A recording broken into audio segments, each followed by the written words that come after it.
রাতে স্ত্রীর কাছে মহারানার টাকা মাপ চেয়ে নেওয়া, এটা নির্লজ্জতা, এটা কাপুরুষতা। যে অনেক টাকা তো মহারানা হয়েছে, এত তো আমি পারবো না, আমাকে মাফ করে দিও।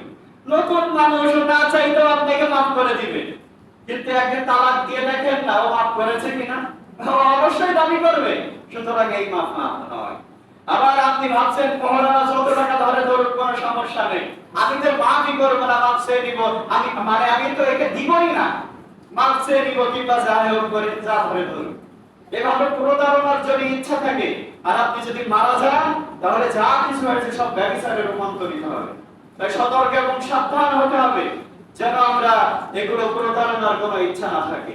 আপনি খেয়াল করুন আপনার বাকি মহারানায় বিবাহ করেছেন কিনা, যদি করে থাকেন তাহলে কত টাকা এখনো বাকি আছে সেটা আজকে থেকে পরিশোধ করার নিয়ত এবং প্ল্যান করতে হবে। মাসে কিছু হলেও দিয়ে সেগুলো আপনি পরিশোধ করার চেষ্টা করুন। আল্লাহ আপনাদের সহজ করুক। আল্লাহুম্মা আমিন।